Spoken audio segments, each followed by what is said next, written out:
The Bostonian is Matt Perrault. This is our city.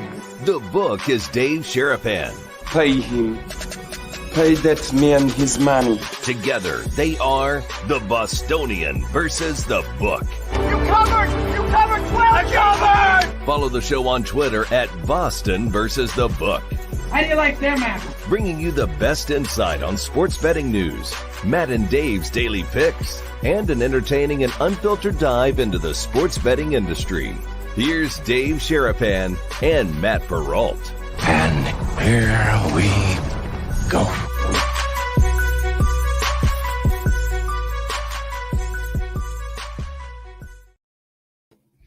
What's up, Brigade? How are you? Welcome into a Thursday's episode of the Bostonian versus the Book. Dave Sharapan and Matt Perrault. We are live on our YouTube channel at Boston versus the Book. Same on that thing called X, Twitter, whatever you want to call it. Replayed on Sports Grid TV and on Sirius XM channel 159. Dave, we got Donnie Rightside at the top here. We'll get to Eagles Pats just in 1 second, but how are you on this Thursday? I'm good. I'm feeling all Phillied up today. I didn't even realize that the Eagles were playing the Patriots. That's right. Coincidental. Sure. Didn't even know. Yep. They traded the best player they got on defense away yesterday. Did you hear? Oh, yeah. You still on that over? Oh, yeah. You still think they're going to win more than 5 games? No. Over 4.5. 5 Crazy, games. bro. 5 5 games. is the number max. Maybe, but again, unless you dive deep into the Patriots' young core, you don't know why the Patriots didn't want to pay Matthew Judon. I think the average fan says, wait, Matthew Judon is your best defensive player. How do you trade him? You trade him because he's 32 years of age. Bye-bye. And players that hit 32, you look at J.J. Watt, retired at 32. Look at the number of players who retire at the 33, 34 years of age. Yep. Do you want to pay him $15, $20 million a year? The Patriots are in a full-blown rebuild. Why would you do that? Why would you want to pay that guy that much money? He was going to make 6. He's mad. He might not even show up. They traded him to the Falcons. There's no guarantee Judon's even going to show up to play for them. People talk about the Falcons like they're the 3rd best team in the NFC because they got him. And you telling me he ain't even going to show up. Is this like a no-call, no-show? Like you get points for that? Are you written up? What happens? They got to pay him. I mean, they got to pay him what he wants. He wants big money. He wants to be paid like a top 5 pass rusher, which is big money. And the Patriots were just like, we're not paying you that. Dang. They were trying to figure out if we got Ayuk, they were trading Judon guaranteed. They were trading him. They're going to give him $30 million a year. He didn't. He says, no, I'm not going there. So now they're left with the call. Do you pay Judon? Yes or no? They said, no, we don't want. So they got a 3rd round pick for him on 2025. But getting a 3rd round pick isn't that bad for a player that you were going to essentially cut. You weren't going to keep him around. So now Patriot fans are kind of going, what does this mean? Well, what it means is your 2nd and 3rd year players have to step up. And there are some guys on that defense that the Patriots are pretty high on. And Gerard Mayo should know. He coached them last year. So he should know whether or not they can get themselves. Yesterday, we talked about the Cowboys and the NFC East. We had to go get the right side to talk about the Eagles and the NFC East. He's a busy guy. He works night and day and night, early in the morning. He's up before the sun comes up, does the morning show. So I needed, to get him, excited. Guys, hit the like button, hit the subscribe button if you haven't already. It's all right there for you. We got to talk about this stuff because, he's here. Get this out of the way as quick as you can. Out of the way? Donald! You're talking He's like, this is like a requirement. What, he was trying to kick me out already? Oh, no. Get out of the way. Just got here. Get out of the way. Yeah. I know you got to do your afternoon walk, Donnie. I know you. One of them's down. That dog out there. You're looking good. You're in prime physical condition. First of all, how do you feel, Donnie? Good to see you. No, by the way, Dave, the reason why I'm on the show is you told me I can come on here and wear whatever I wanted. So I said, you know what? I'm going to get back on TV, get back on maybe some radio options, and just be comfortable with one. So thank you, Matt. Thank you, Dave, for having me. I am very comfortable and very happy to be here in the middle of the afternoon. All right, so what is your take on tonight? Because a lot of people think that this young Eagles core, they got to get after it defensively because they didn't look great in their first game. You have all these articles swirling around about Nick Sirianni and the way he's handling the locker room and Jalen Hurts and whatnot. What are your expectations for the Eagles? Forget the game, just the team itself. What's the expectations for tonight? The expectations for tonight is look at the line. It's -3 for the New England Patriots in what's supposed to be the dress rehearsal of the season for a team that's supposed to win the NFC East and maybe do some damage in the playoffs, which leads me to believe we're not going to see anybody on that Eagles offense whatsoever. Otherwise, the Eagles probably would have been favored by 3 points or more in this preseason game. Also, from a Philadelphia Eagles perspective, you don't play any of the starters on offense in week number 1. Okay, I can buy it. Week number 2, if you had the 2 joint practices with the New England Patriots, I would understand, because they'll tell you, those practices mean more than the preseason games themselves. I get it. You only had 1 joint practice. Yesterday, you had the day off for a walkthrough. You're telling me the starters aren't just going to get some burn? And also from this optimism, like, well, Donnie, what's the big deal from having 2 or 3 series for your starters? They should be ready, and that shouldn't help them. Nonsense. It's about the preparation process. We've all been through this before. Tell the players that they're playing that night. They go about their game day and their preparation completely different as a test run for the regular season. If you tell players they're not going to play, that's a night off. Let's hang out, relax. We're going to play some Madden. We're going to play some college football, and away we go into the season. You're telling me the Eagles offense is going to show up down in Brazil, not having any game points already underway and taking on a very good Green Bay Packers team? I can't believe that's happening. But based on that odds here, gentlemen, it looks like it's probably going to happen. Brother Dan is in the chat. He just said strong side, weak side, right side. Donnie Rightside here with us. Yeah, remember the Titans, baby. Donnie. Remember. DRS right above your head, in case anybody didn't know. Donnie, what the hell's going on in Philadelphia? You're there, ears to the ground. Is there a dispute? Is this Sirianni thing with Hurts real? Like, what in the hell is happening? Their season wins number is high. Everybody got them right below the Niners to win the NFC. Tell us, what are you hearing there? There's a lot of question marks. Now, here's what I do like about the Philadelphia Eagles in the offseason. They made mistakes last year, and sometimes being a good football team leads you into them. Why? The longer you last in the playoffs, the more your coaches are going to want to go elsewhere because why? They're going to be in it, which means they can get head coaching jobs. You lost your offensive coordinator and your defensive coordinator in the same offseason late, and you replaced them with, hey, I think Sean Desai can step up. What a disaster that led to Matt Patricia. That's never going to work. On offense, you just kept the quarterback coach and say, hey, we'll keep it in-house. The offense got extremely stale. This offseason, you go out in the offseason and say to yourself, let me just get a defensive coordinator, Vic Fangio, that's been around the block. The one thing we know is you won't have blown assignments on a day-to-day basis like you saw all down the backstretch of last year. Kellen Moore's an upgrade to your offense because, hey, Philadelphia, we're actually going to get motion on offense, not just stand there and have the defense go, hey, he's in the slot. It's a 15-yard out. I mean, you can't have that and win football games here. But to get to your point, Dave, on Nick Sirianni, to be honest, I am surprised he kept his job. Now, most people would say, like, wait a second. Every year he's been with the Eagles, he's made the playoffs and made runs to the Super Bowl. How could you get rid of that guy? When you have epic collapses like that down the stretch, and in the offseason, you're telling us, we need a new offensive coordinator because your offense, you're an offensive guy, is stale, and we need somebody to run the defense here. So who's actually running the ship at this point? I'm very surprised, Matt, that we weren't looking also at maybe Bill Belichick being the head coach this year in Philadelphia land. I'm telling you, that's probably where they were going, unless Robert Kraft was picking up the phone and calling other teams going, hey, you don't want this guy who's going to sabotage your whole organization. But I am surprised Sirianni is back for one reason. When you lose the locker room like that and you're fighting with your quarterback, you can't get rid of him. It's way too much money. You can move on from the head coach. There's a lot of pressure on Sirianni to get this ship started in the right direction, guys, early in this season. Yeah, don't discount that Jeffrey Lurie is a Boston guy, and him and Robert Kraft are Boston guys. So there could have been a phone call picked up that said, hey, do me a favor. Don't do it now. Wait a year, and then you can have him. Let Bill go and become Mr. Media, and then you can, because I've told Dave, Steelers, Eagles, Giants. Those are the 3 teams I could see him coaching.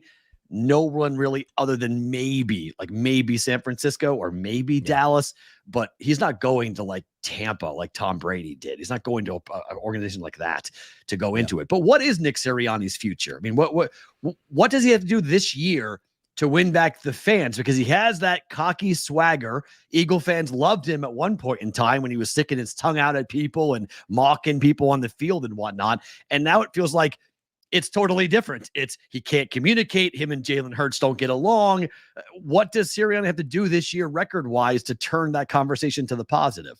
It's pretty simple, Matt. You have to get off to a good start. And you might say, like, well, did you see what they did last year? Look how they finished. I understand that. But the pressure is right away to say, okay, the bad vibes in the building are out of here. Let's get off to a start. Let's just say 4-1, 4-2, 5-2, some of that. So at least you're on path to possibly win the NFC. But also, once you get to the playoffs, what an embarrassment, because you sort of saw it coming and it was building. We knew the Philadelphia Eagles technically weren't the best team in the NFL, even they were 10-1. There were flaws out there, but they were winning football games. And you could say, you know what? The pedigree for the Eagles is they made the Super Bowl last year. We'll ride this out and see where they go. What an epic fall, which included that Monday night playoff football game where they got embarrassed by a very average Tampa Bay team. Blown coverages left and right. Guys couldn't get out of the way. They couldn't block a blitz. So the MO last year was just blitz the Philadelphia Eagles with more than 5 guys. It'll wreck their entire offense, and it did. So for me, Sirianni, good start here. Win the NFC East, and then see what you could do in the playoffs. A flame out might get you fired because, let's be honest, the Eagles are right in that strike zone where they have the talent to win a Super Bowl, and the only question would be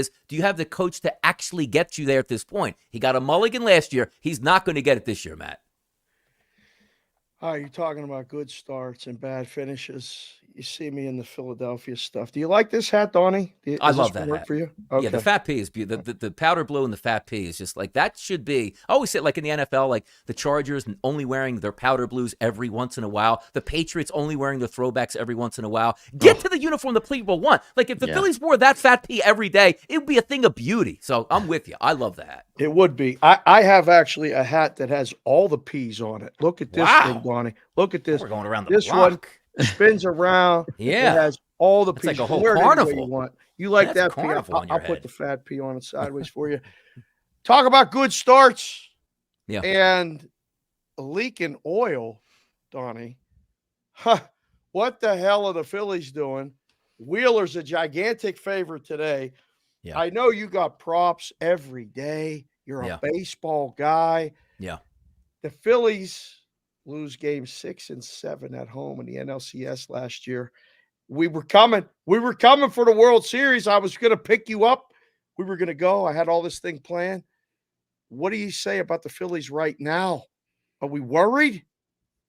I got to tell you, the state of Pennsylvania with baseball right now, I mean, what a calamity going on. Well, save the Pirates for later. Yeah, Donnie. we Come can't on. even balance out the state. Like, we're balanced it bad right now. It used to be tilted a little bit more in the Philadelphia Phillies' favor, but my goodness. But yeah, the Philadelphia Phillies, I'm not going to go as far as say one swing of the bat saved the season with Kyle Schwarber's grand slam last night. But boy, it felt like that. Wow. They were headed to doom and despair once again. Now, granted, here's the Phillies' MO typically, right? Don't play good baseball until the month of September. Turn on the gas, get in the playoffs, get hot, and ride that streak. The one thing I can say about being a Phillies fan is maybe it's good that they were absolute trash post-All-Star break where they can get that mojo back in September. We look at teams like the Diamondbacks right now, scorching hot. The Padres scorching hot. Are we expecting them to actually play that type of baseball all the way through to the playoffs? And maybe they're peaking too early. The Major League Baseball season is so long and so tough to get through. You have the ebbs and flows that maybe the Phillies in a soft part of their schedule can get back on track. You won last night. Zach Wheeler takes them out tonight. It's like a $3 favorite. They should win tonight. But there is panic in the streets right now, and it seems like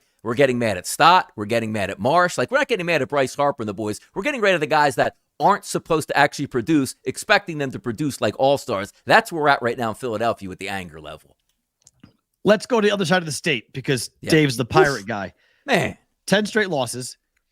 What do you do with Paul Skeens? Do you shut him down? Do you let him keep going? What do you do with the guy who at one point in time was the runaway rookie of the year in the National League? Not so much anymore. What do you do with Paul Skeens for the Pirates? Yeah, it's a shame, Matt, because you're taking a look at Skeen's season, right? Every bit to be a chance to win the Cy Young Award winner. But there is a bigger picture here. And I was arguing because some people got some unbelievable tickets out there. 200 to 1 price to win the Cy Young in the National League. Let the kid pitch is what we said. And I think the Pirates did the right thing because you don't want to load up a young rookie pitcher with a ton of innings, specifically on a team that might not win the World Series. Now, granted, the Pirates are having a good season. Would they win the World Series? Probably not. But they brought him away mid-season. Here was the issue I kept telling people with those tickets here. And, I know, if they're in it, I said, trust me on this. If the Pittsburgh Pirates are within 3 or 4 games with 2 weeks left to go in the season, Paul Skeens is going to pitch all the way throughout as long as he's healthy and pitching well. But if the Pittsburgh Pirates were to fall back, and we were having this conversation before they were 8 games out of the wild card. I'm talking like 1 or 2 games out. I said, be prepared, because you have to understand what the Pittsburgh Pirates are all about. They're looking for that lightning in a bottle season. Maybe in 3 to 4 years, all these young guys come together. They're not up yet for arbitration, or let's just say all the way through where they're out of their, hey, I'm going to be a free agent next year. You're hoping for that season. Letting Paul Skeens go the final 3 or 4 games this season to throw an extra 25 innings. And look, I'm not saying he's going to get injured. He probably won't. He'll probably be fantastic. But why would you let him pitch all the way through unless you kept hearing the catcalls from everybody out there? Skeens is the favorite, minus 600 on every sports book to win the Cy Young. Then you have to let him pitch it out. But this is also the same organization where Skeens might have multiple no-hitters already under his belt. What do? They pulled the plug on those. They don't really care about history and what he can do as a rookie. They need him in 3 or 4 years when he's still under contract and cheap to be the hammer of that rotation. I don't think he pitches the final 2 weeks if, once again, the Pittsburgh Pirates are on that same trajectory, guys. Man, he may not even pitch in September if this losing streak The way they're going. This is the way it's going. This is bad, man. He's minus 130, minus 135 tomorrow at home against Gilbert and the Mariners. Like, that's Donnie, 0-0 are at the the end Pirates of 9. going to win this weekend at home, or is this streak just going to continue through the weekend? I mean, to be honest, what do you need? 2 runs to beat the Mariners? So if you score 2 runs in that series, you might actually win the series against the Mariners. So there's a chance that they're going to break that streak just because it's the Seattle Mariners. But yeah, we didn't see this coming because the vibes were there in Pittsburgh. Weren't you catching that fun, Dave? Where you had Skeens up there, you had young pitchers, you had young hitters stepping up to the plate. Hey, maybe you can give Pittsburgh a little bit of action because maybe it didn't equate into the playoffs, Dave. But with 2 weeks left to go in the season, playing meaningful baseball games for the Pittsburgh Pirates, that's fun. That carries you through. And now it looks like it's going to be like nobody shows up because, hey, Steelers are starting week number 1. Why pay attention to the Pittsburgh Pirates? Okay, hold on. Let me just jump in here, Matt, real quick. I know it was your turn, but I went to Yinzer Palooza weekend. It was Picklesburg weekend and saw the Phillies lose 2 of 3 to the Pirates in person. I attended all 3 games right out of the All-Star break, and I allowed myself to get caught up again in being a kid and thinking, oh my goodness, we could be relevant again. We could actually make a run to the playoffs. And then the trip to the West Coast happened after they played the Diamondbacks and the Padres at home, and it's all going bad. Let's stay in the state. We talked about the Pirates and the Phillies and the Eagles. Donnie, what is your take on the Steelers? Like, the quarterback situation is a mess.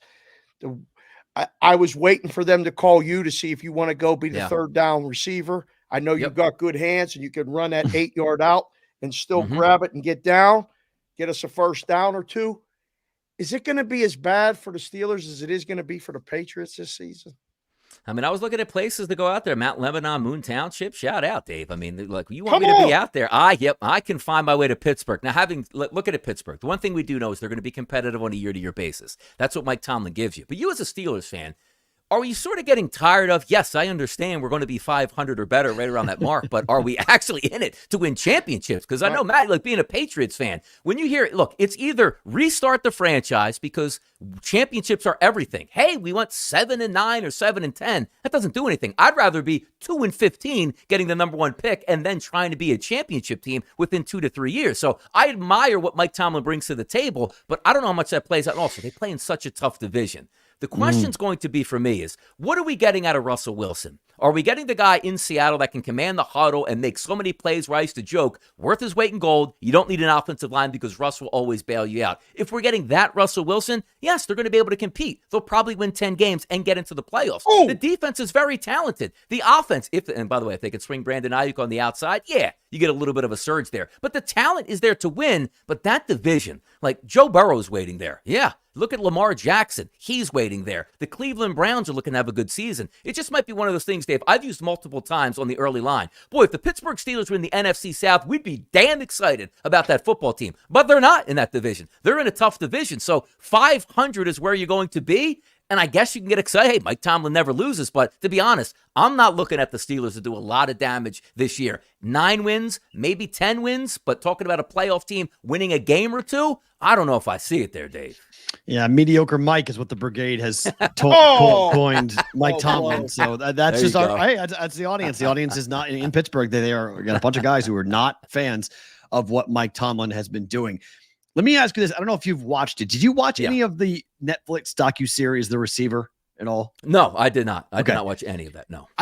There's 2 episodes on the Raiders and what is going on here in Las Vegas with Davante Adams, and he is caught on camera and on mic saying things like, get me out of here before I get killed.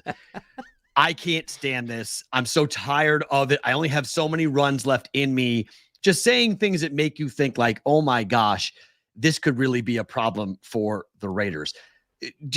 Could you stomach, if you're a Raider fan, trading Davante Adams? Because up to this point, they've been like, no way, we're not doing it. But there are some thoughts here that if things go south quickly for the Raiders, that he could be on the move to potentially a team, Philadelphia, a team that needs a star wideout to come in for maybe a rental type of situation.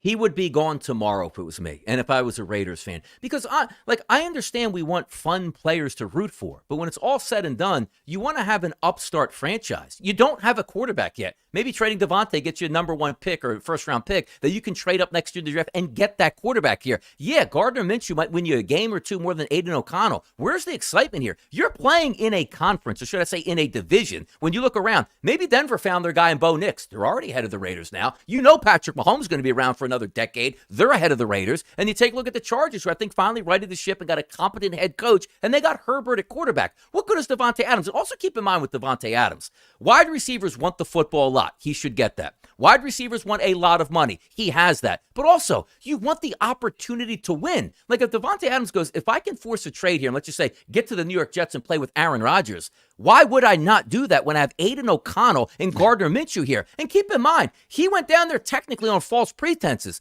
His best friend was Derek Carr. He went down to play with Derek Carr. They gave him basically a half a season with his best friend, which is the reason he came down to play with the Raiders. He's got to be so angry at that franchise. But once again, if I'm a fan of the Raiders and somebody says, I'll give you a first-round draft pick for Davante Adams, we're driving him to whatever state, whatever city he wants to go. That's just what makes them say they're not going to win. Whether or not they have him here, they're doing nothing this year. Move on.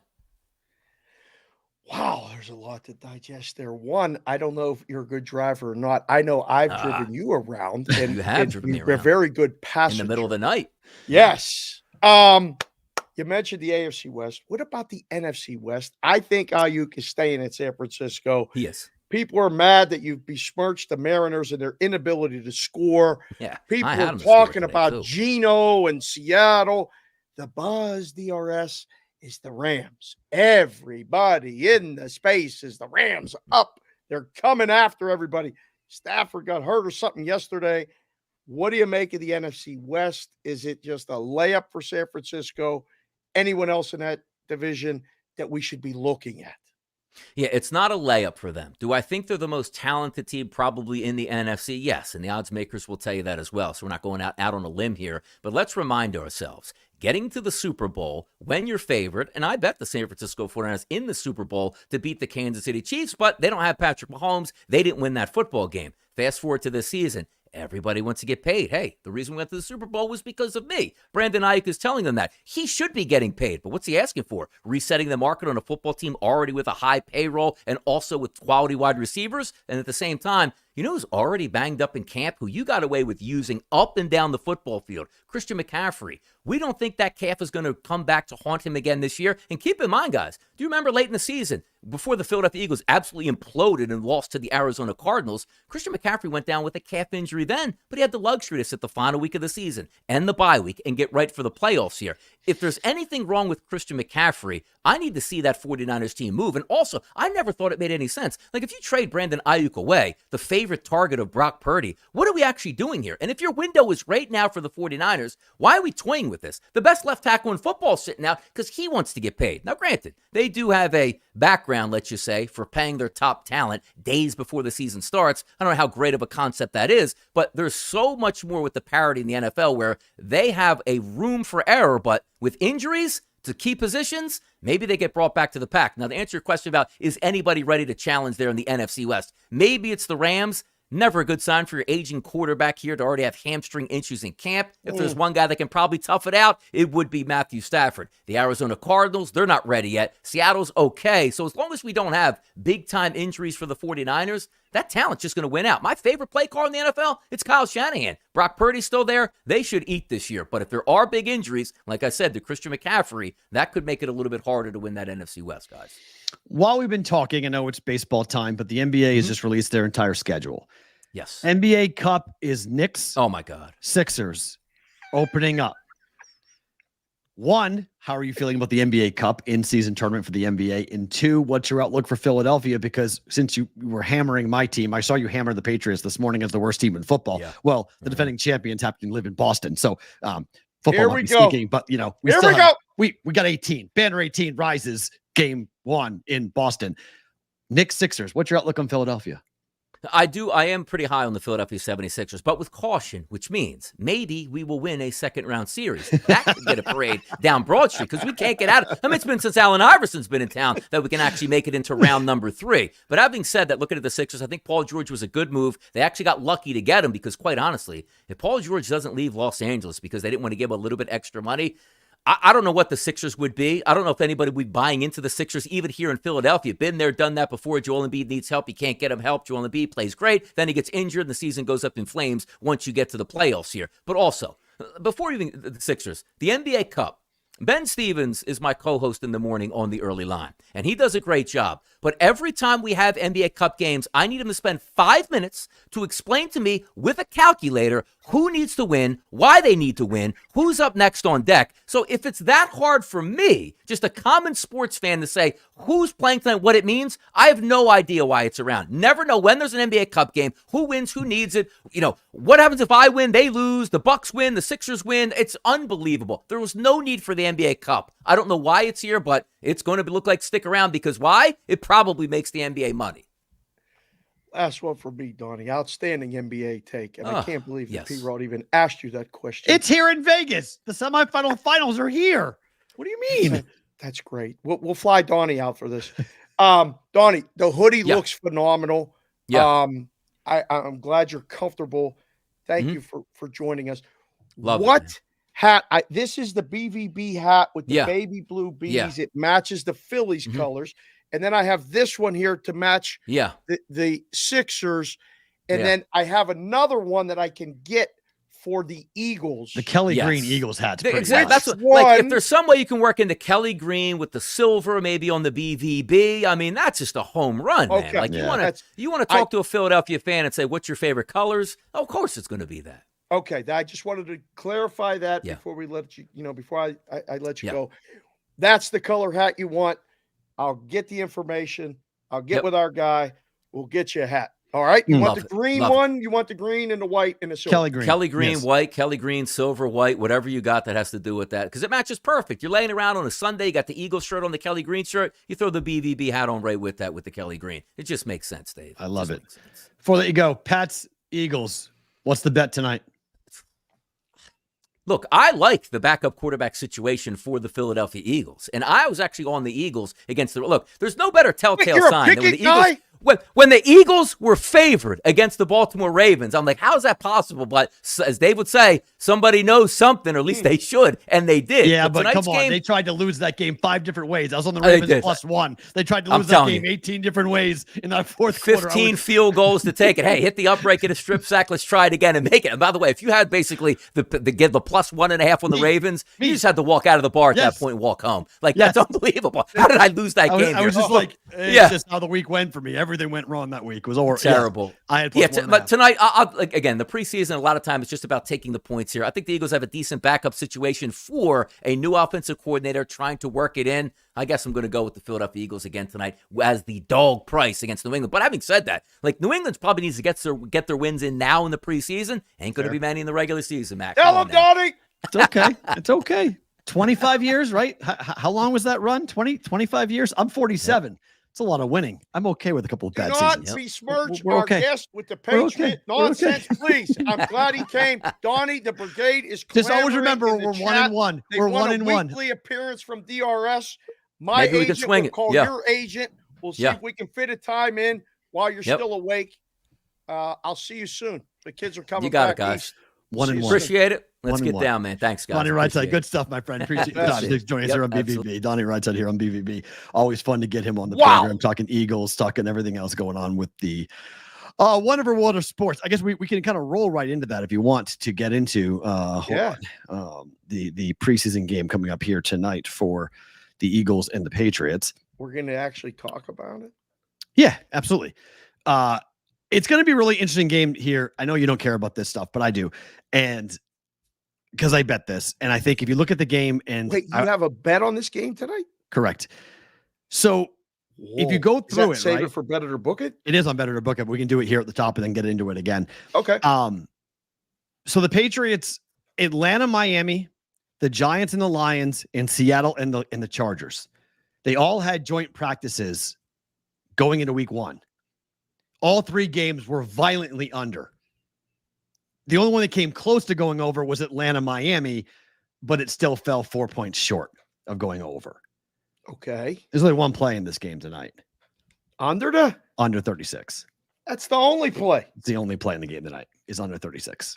You can't, I don't think you can realistically back either team's second or third string guys. And frankly, I don't expect much out of Drake May tonight.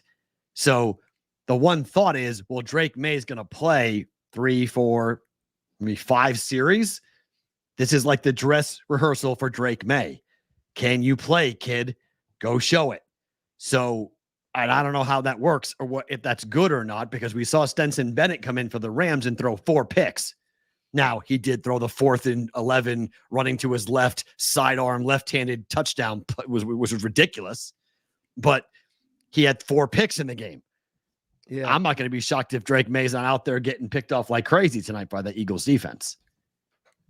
Is it just about the reps in that situation, though? Well, it's backup quarterback trying to get him ready. That's it. Yeah, it's just make him just wear out there and figure it out. You have to you see the speed, which you can't be. I mean, you can simulate it in practice, so you can get close, but it's nothing like game speed. No, just like doing the shows. I mean, you got to get reps doing the shows, and you got to do the shows live, and you got to do you can practice. We were down at the book. They were doing training with someone, and it's like, you got to write the tickets. You have to take the cash. You have to learn how to do it by doing it. That's what this is about. Yeah. I don't think it results in points at all. No, this feels like a 13-10 type final to me between these two teams. Are you going to stick with it and watch the whole thing? I'm going to watch a lot of it. Yeah, I'll watch. I mean, it's a standalone game. There's not much baseball on tonight. It's a very light slate for baseball. The W is back, but good night to go out to dinner. I am going out to dinner. That's where I will be tonight. I will be out to dinner tonight. So I'm hoping to watch a little bit. I'll probably not though. Game kicks at 4:30 our time. You ain't watching no game. That's what my point is. I'm telling you right now. I know where you're going later. You ain't watching football. No, I'm not watching football. That's true. I am taping the game though, so I'll watch it. I'll watch it back on that. Listen, I don't mind doing that. I prefer preseason. That you can get through the games fast.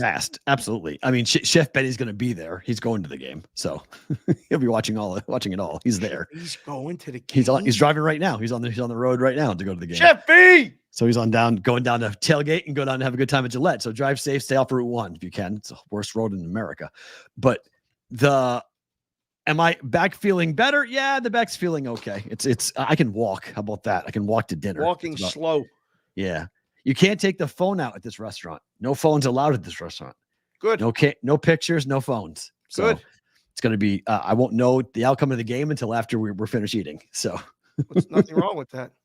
There is nothing wrong with that. It's just different when you're, when your team is playing and you've bet on something, you're going to be like, what's the score? What's the score? What's the score? And you can't. It doesn't matter anyway. It does when you bet on it. The Mariners were leading the whole game 1-0. They lost 2-1. Brutal. Just a brutal. I mean, but that's you know what? That's payback for last night though, because they walked off them last night. It was 2-0 Detroit. They tied it 2-2 and then they walked it off last night. So payback for that. Aaron Judge became the fastest Major League Baseball player to hit 500 home runs last night. 300. Oh, sorry, 300. Sorry, 5. Sorry, yes. Yeah. Thank you. That's the wrong number. Giving him way too many. 300. Thank you Holy very much. crap. That would be amazing if you had 500 right now. Sorry, 300. Oh, they'd be like, That's a lot. man, who does your graphics? Me. Who books your interviews? Sherapan. What are you guys doing? Yankees won 2 of 3 over Chicago. But to Aaron Judge, how will history remember him? Like, if he never wins Still being written. What kind of question is that? Because I'm wondering, is he going to be remembered as an unbelievable power hitter, a home run hitter, a baseball player, or somebody that couldn't get himself healthy enough to be a factor in October? Because he really hasn't done much in October. Are you Regular season hitter, but he has not done much when it matters the most. The book is still being written. It is, but he's been hurt. He's not a rookie, Dave. He's been around for a while. He's going to win an American League MVP. Again, correct. Yep. He has the American League record for home runs hit in a season. He does. Things are going okay for Aaron Judge. 100%. But we judge Yankees on one thing. What is that? Championships. Man, oh man. Got to win a championship. Good thing I ain't judging us right now on winning championships because we ain't one squad douche yet. Us or the Pirates? Us? Oh, BVB. Oh, well, we're not. Yeah. We're competing in different ways. We are. We're never getting off late night either, by the way. It's all right. That's we're never getting off late night. You asking these questions about Aaron Judge.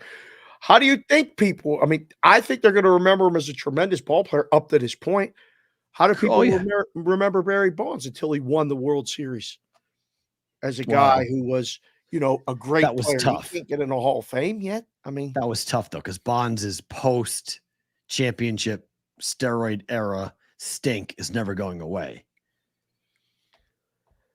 I tweeted something this morning. If you guys are watching the show late, if you're watching it now live, it's at Sports PK Consig. Major League Baseball did a Greg Maddux special show interview.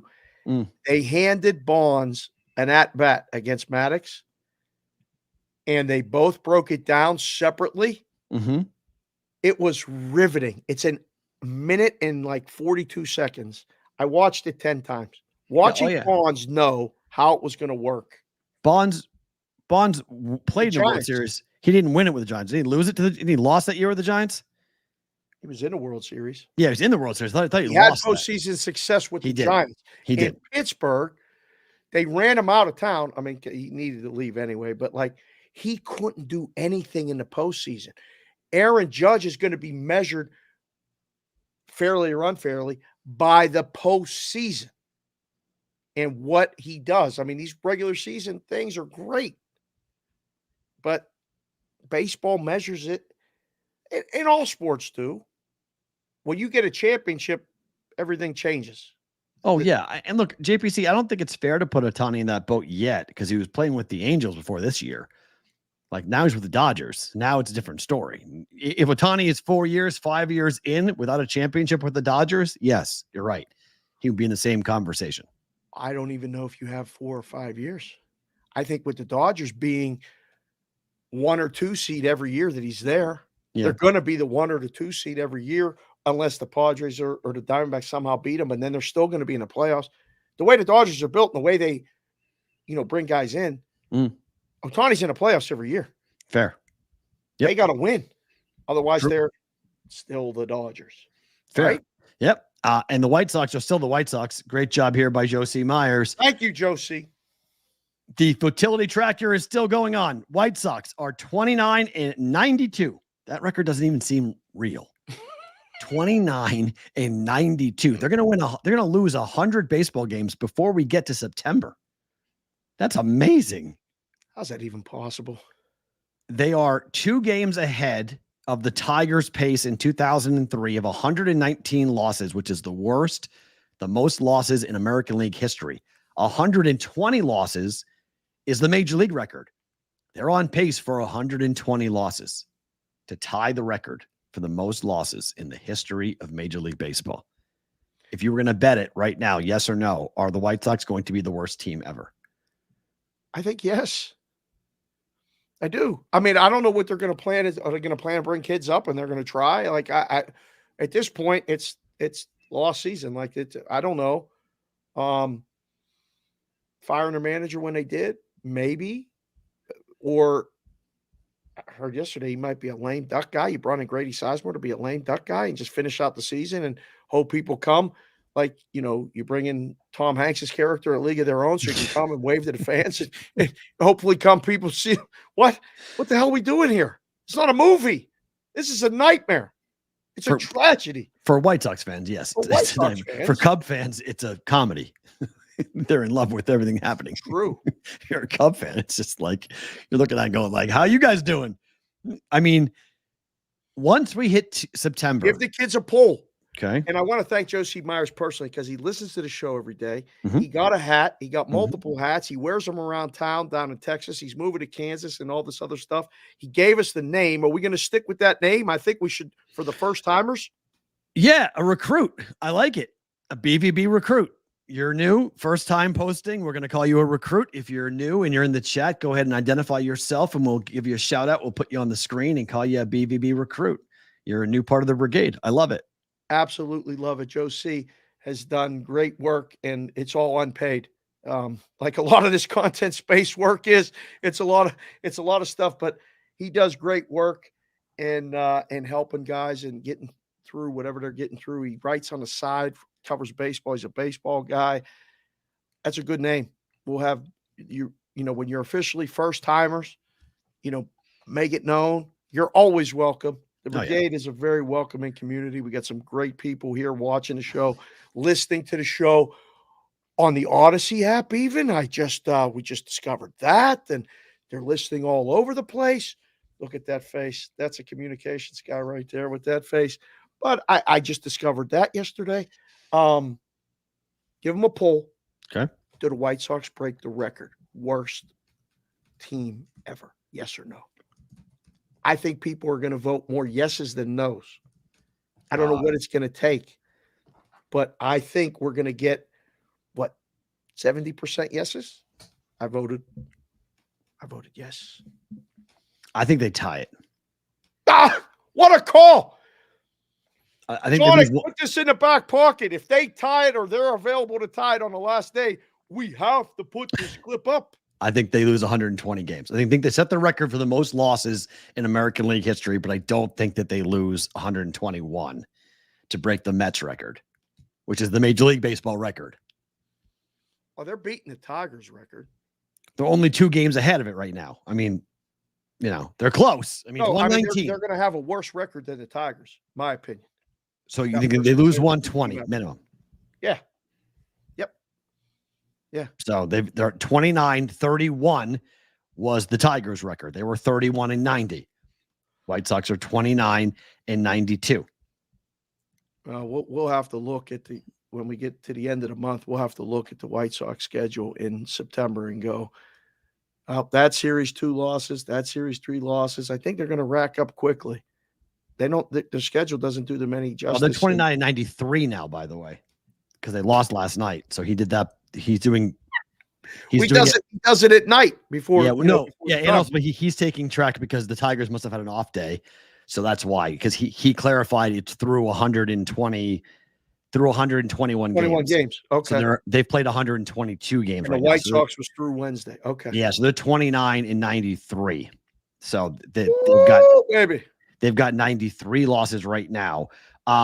The schedule is this, by the way, for the remaining part for the White Sox: at Houston, at San Francisco, home for Detroit, home for Texas, home for the Mets, at Baltimore, at Boston, home for Cleveland, home for Oakland, at the Angels, at the Padres, home for the Angels, and at Detroit.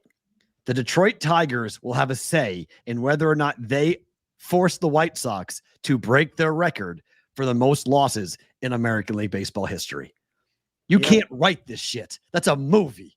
That's unbelievable. 44, P-roll, swear first. There you have it. That's amazing. I mean, think about that. That's amazing. Yep. The White Sox have a say And they could pitch like whoever they want. Like they could throw Scooble or something and be like, you guys are going to break the record. We're throwing Scooble. Well, Scooble's going to win that Cy Young. He ain't shutting him down. I mean, they're going to go absolutely. I mean, their schedule that was might come brutal. from up above. Their schedule was brutal. Go win those games, all of them. The only breaks you're getting are Oakland and the Angels. That's it. Yeah, that's not an easy schedule. Everyone else is in contention for a playoff spot. Right. You play a bunch with the Tigers. You play 7 games against the Tigers. You play 6 against the Angels. 6 against the Angels, and you play 3 against Oakland. Those 16 games are going to determine it. Whether they get there or not. Yep. Wow. At Houston, at San Francisco, a 6-game road trip now after this homestand. What? 1 win on that roadie? Astros are the hottest team in baseball in the American League, at least. Yeah, probably 1. San Francisco, and then you play Detroit for a 4 spot and Texas for a 3 spot and the Mets for a 3 spot. That's a gigantic homestand. I bet good seats are still available. In Chicago in late August. And then you're back on the road against the Orioles and the Red Sox. And then you see Cleveland and Oakland at home. And then you're on the road for 1, 2, 3 of your last 4 series are on the road. Not good for White Sox fans. Not good. Sorry. Not good at all. You're going to have so I would say yes. I think 120. Don't know about 121, but that's going to be really tough. All right. The Pirates have lost 10 straight. What do you do? What's the move? I didn't agree to this part of the show. Live chicken. Like what do you do here? 10 in a row is 10 in a row. This is like, you need to do something different now. We talked about this. This was the problem. Shut Skeens down. We talked about it with Donnie. CBW, you're a big part of the show. You help us find all these stories. I really appreciate it. But don't ask me that question right now. We're going to have to do it. You're right. First order business is win tomorrow. Okay. All right. Hand the ball to Skeens. Go shut Seattle out. Find a way to score 3 because 3 might do it. Okay. What's the total tomorrow? Let's 6.5. 7. Without looking. 6.5. Without looking. Scroll. Oh, we have a debate. There's a 7 is the consensus. I still got it without even looking. Just give me Skeens and Gilbert and give me the number, Dave. It's 7. Under -20. Fair. Might be 6.5 tomorrow. I don't know. I mean, like, read a great column. DK Sports, Dijon. I don't even know how to say his last name. He wrote it. He said it all. It's football season. That's all. I don't even. What do you do? I told you yesterday. It was such a fun summer. We hung out. We did all these things. I went to games. I just flew back. I saw Raymaker Lou. We hung out. I mean, he tailgated a couple times this summer. We got, all these people together, went to the games. I'm bummed out. I don't know. Did you drop the accent on purpose on that? Bummed out. Yeah, bummed out. Is that intentional? There's a tremendous clip that Gumpy uses, and him and Tone. It's a true Yinzer who just says, I'm bummed out. And I use it myself. And I got to dial it up every once in a while. We go down and out, and I'm bummed out. I'm bummed out. Yeah. Tough times in Pittsburgh right now. People are going to, if you haven't already been betting against the Pirates, why haven't you bet against the Pirates? They probably win Friday. Let's hope. It was fast. I'll agree, JC. It was fast. That we're talking about the playoffs potentially, and then nope. That was quick. Like, yikes. So the Diamondbacks won again. The D-backs are just 2.5 games back of the Dodgers. Like, are we hearing the loud feet of the Diamondbacks coming up? If you're the Dodgers, you're like turning around going like, wait, guys, weren't they like 8 games back like 2 seconds ago? And now it's 2.5? Yeah. Are we buying tickets on the Diamondbacks here? Oh, most definitely. That the way, again, I got a lot of those exacta tickets and things that I did the day before the playoffs started last year because of the path. Right. The Diamondbacks' path was very realistic. I thought they would beat the Brewers, and they did. And I thought they would beat the Dodgers, and they did. Now, once they got to the NLCS, wasn't sure, but I already had them tickets. I think any team in the NL West, Dodgers, Diamondbacks, or Padres right now could win. If I get a good price on the Dodgers to win the National League West, I'm betting it. Dodgers aren't blowing the division. They're getting Mookie 3.5. I know, but they're getting Mookie back. They're getting healthy. Muncy was here last night. I know. So Is the there crossing another guard Muncy too, like Muncy and Muncy. No, there's another Muncy. Yeah, one is because he was in the OKC uniform, and the other Max Muncy was on the Aviators. Took a picture next to each other or something. but the OKC guy was the Dodger guy. Was the guy? It was Max Muncy for the Dodgers. Yes. Yeah. So I get a morning beer night there tonight, or $2 beer night. So I always have a baseball conversation every morning with one of the crossing guards. There's two guys. One guy's from Boston, one guy's not. One guy's a retired ex-cop, and he's a big Dodger. He's from Atlanta. He's a big Braves fan. So I was walking this morning, and he was like, Did you hear what happened in the Aviators game last night? And I was like, no, what? He's like, well, Max Muncy's here doing a rehab start. I was like, yeah. He goes, that guy's a pompous ass. I was like, why? And he was like, I was at the game. You know, all the Aviator guys are nice, and they're taking their stuff off, and they're handing it to the ball boys and whatnot. And Muncy just takes all his gear off and just like whips it like it's a travel ball kid. He's just like throwing it around and chucks his stuff at the kids. It's all over the place. He's all big time and everybody. It's like, that guy's a pompous jerk. Wow. Like, oh, okay. All right.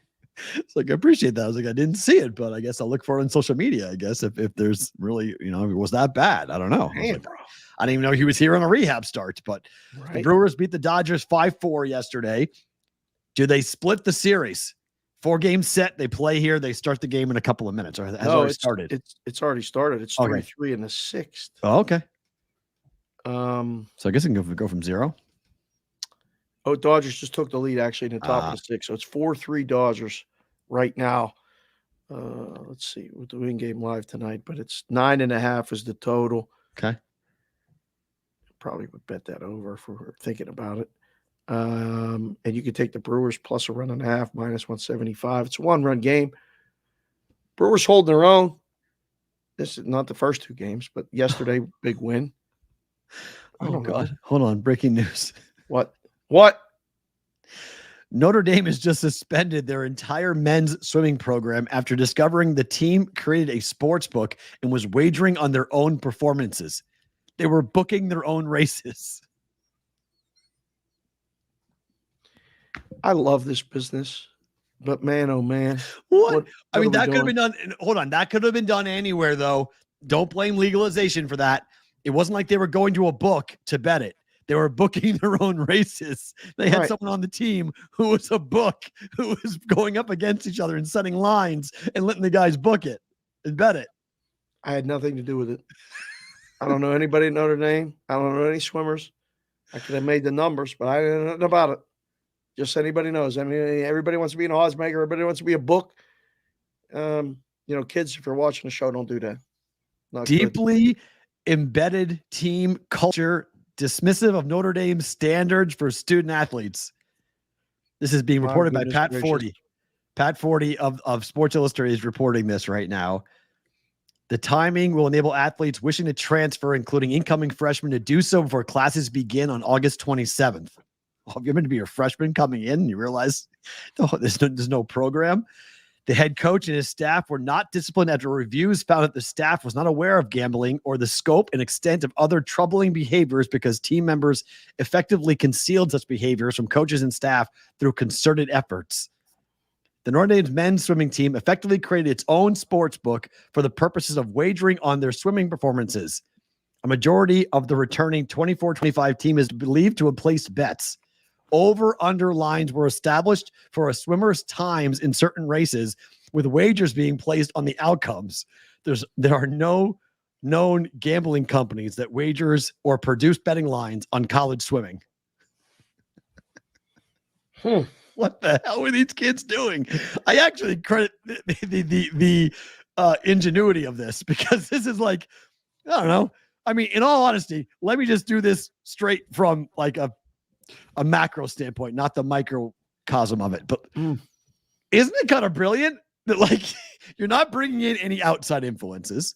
Okay, so there's no paying, Jimmy the Lip coming in knocking on your door on a Tuesday. You're not doing that. You're not doing that. That you know of. You're betting on a team member's performance over under, and you're setting a line for like, okay, what's this guy going to do in the 100-meter free? All right, he's going to go 58 seconds. Okay, I'm betting over. Like, I don't know. I mean, the kid, as Dave's Daily Pick says, the kid who was making the lines may have just found a book job to be an odds maker on swimming. I don't know. Maybe. I mean, PGA market for that. PGA stands for Professional Gamblers and Alcoholics. Okay, that's what the PGA stands for. What? We were sitting at lunch with our friend who helped me get dinner tonight, and what did he tell us about an application that was being pitched that had gambling included? I mean, everyone's coming up with these different ways of like, how do we bet? How do we create ways to bet on the golf course, right? Like, I'm going to give some people won't play golf without gambling on it. My boys won't play golf without. I mean, we established before I teed off and wrenched my back. The very first thing we said to each other was, "How much we playing for?" It was $5 a hole. Okay, let's go. Put the ball down and went. Like, yes, everyone plays. I mean, this is not that uncommon to have, friendly bets going between you and your buddies and your team. I mean, it's like a team building thing.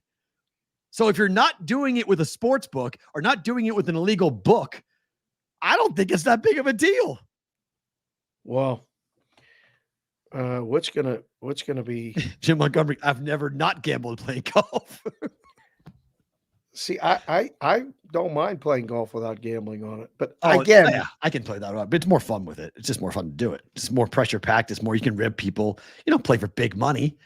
I'm not the customer. I always have to remind myself of that because I've lived this life of, the business being gambling and all this other stuff. Like, I just want to go play golf, surcharge on winning bets. Uh-oh.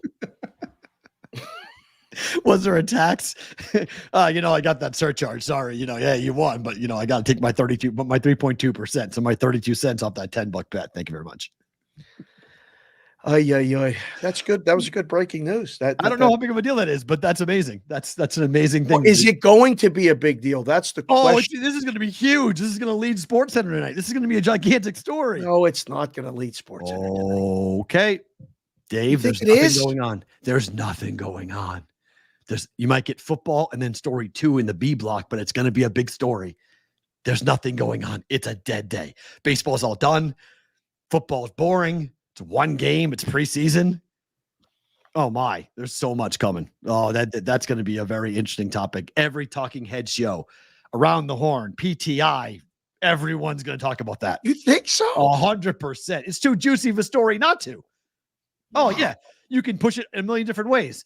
I told you, I warned you when gambling became legalized that the kids were going to get into it and they were going to find all this information out and they're going to find out they like to bet. Like, wait till the old timers, wait till the blue hairs get a hold of this story. Look out. Oh boy. All right. Well, I guess, again, I don't know if I'm for an entire year. They gave them the death penalty. That's the football equivalent of the death penalty.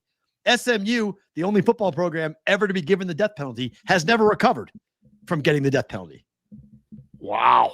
So, I mean, they haven't. They never recovered. So right. That's why when Alabama was in, that's why the line that Bama fans always laugh about is when the Committee on Infractions said on a conference call that Alabama was staring down the barrel of the death penalty.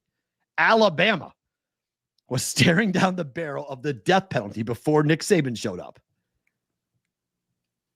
So, like, couldn't imagine. So they're using like the Notre Dame school rules. Like, this does not represent Irish man, a Notre Dame student. Oh yeah, you're going to get all of the industry terms and all the protocol words and different things to say that was them. We're not them. They're out. That's it. Gave him the death penalty. All right, this story, buckle up. Have you read this story about MLB and the pitchers yet? I was waiting for you to explain it to me Okay. as eloquently as so you do every day. Yesterday, I feel like our phones are always listening. I feel like the guys at ESPN were listening to the show yesterday because we went on this big rant about don't stop changing the rules of baseball. Well, MLB is reportedly considering not just changing the rules, but literally turning the game of baseball on its head. Major League Baseball is considering requiring pitchers to go 6 innings for every start. Bro. They must go 6. What if he don't got it? Like, we can't take him out in the 2 2/3? He's giving up 7 earned. Could 6-inning minimum starting pitching rule come to MLB? The objective is to prioritize starting pitching, not to leave a struggling starter in to reach the innings threshold. The league's conversations have included carve-outs, instances when pitchers would not have to pitch the required 6 innings. Some instances when a starter would be allowed to leave early might include 100 pitches thrown. Oh, seems like an arbitrary number. Oh. He gives up 4 or more earned runs. Oh, like again, you're going and dictating the score for that, or he gets injured, which would require an injury list stint to avoid any manipulation. So if you pull him out, he's going on the IL for 15 days and will miss 1 or 2 starts. Oh, would you be in favor of Major League Baseball deciding that if you put a starter out on the mound, that starter must stay in through the 6th inning? I got so many things coming in my head right now. Take a deep breath. Pause. Pause. To what you just said. Pause. Pause. So many things coming into my head. What did I say? I just said so many things coming into my head. Stop it. The ideas? Yes, stop my head on my head. Yes, not the other one. Just stop it. Listen, I know you got a day tonight. Relax. Okay. We're thinking with the other one. Are they out of their mind? I don't know. What? This fundamentally changes everything. It makes no sense. There are times now they don't even want pitchers going 5. Well, that's the requirement to get rid of the opener. They want the opener gone. They want to bring back the starting pitcher. Listen. If they open with a guy, then they got to use the bullpen. I'd rather them tell them they shorten the season. We're going to go 140 games now. So you guys can pitch the pitchers. What are we doing? That fundamentally changes the game. I got to fake an injury to get out of the game. I can't fake an injury. You can't because now I got to go on the IL. Yep. Okay. So I'm getting shellacked. Well, 4 earned runs. You get shellacked, you have 4 earned runs. You have a grand slam, they can come get you.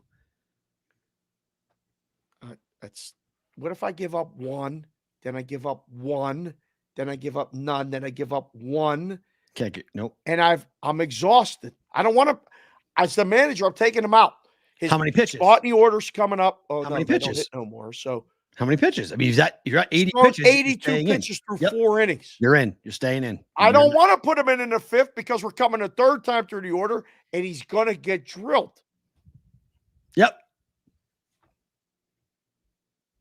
As I said yesterday, stop. What do you make of this? This is insane. Fine, Rocky. I agree. It's still not as dumb as the extra running as a ghost runner. Yes, I agree. Rocky. I agree with you. Yes, I agree, Rocky. Ghost runner is the stupidest rule in sports. I'll give you this. But this would be a close second. Like this would be close. This trumps it. No, not to me, but this is close. This is very, very close to have a requirement that if I hand the ball to a starting pitcher, I am now being told you are not allowed to take him out unless certain things happen. Like if my guy is a rookie, Paul Skeens, for instance, right? He's got 5 innings. He's been phenomenal. Gave up 1 earned run, 2 hits. He's thrown 75 pitches. I'm good with him. I'm taking him out in the 5th. Hang it over to the bullpen. Nope. He must go back out there. But why? Because it's the rule. As I said yesterday, can we stop making rules? What he's going to cause more injuries. Correct. Sometimes you take a guy out after 86 pitches through 5 to protect his arm. I don't understand this need that baseball has for changing the way the game has been played for 100 years. The ghost runner is stupid. The pitch clock is borderline. I don't really mind it, but fine. The bases, making them bigger. I'm in favor of the shift going away. I've always been in favor of that. But I just think that was something that needed to happen. But that's the only rule change that baseball has made recently that I've been like, okay, I like this. Everything else, I've been like, not a fan of this. And I'm not a fan of this at all. This is taking, why have a manager? Oh boy. Why have a manager? Somebody's got to write the lineup card and make the decisions. What decisions? I give the ball and the guy's out there for 6 innings. So I get to wake up in the 7th and go, okay, I'm awake now. I get to do my job now. So I can't pinch hit for anybody. Like, are you going to make a rule offensively too? Like, you start guys, they got to have 3 at bats. I don't understand dictating lineup moves. And alligators in second and third, like Pitfall. What a great game. Kids, look up Pitfall. What a great game that was. I love Pitfall. Pitfall was so on much fun. On Atari. That was my favorite game on Atari. That was great. Pitfall was good. I think this is just talk. This can't be real. This cannot be real. It's on the front page of ESPN.com. There's a lot of things on the front page of ESPN.com sometimes that aren't always real. This can't be. Do you think the baseball is going to, like, the guys that are actually in the dugouts and the actual pitchers are going to be like, yeah, that's a good idea. We should do that. If they got around it by doing the openers, okay, they got around whatever rule they're doing, but tell them they can't do openers no more. The quote came from an unnamed MLB source to ESPN. We are interested in increasing the amount of action in the game, restoring the prominence of the starting pitcher, and reduce the prevalence of pitching injuries.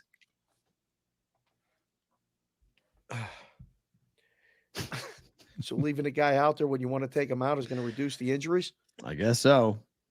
It's not to reduce the injuries. It's fine. But the starting pitchers, I don't know. They used to be everything in baseball, and they have reduced their role.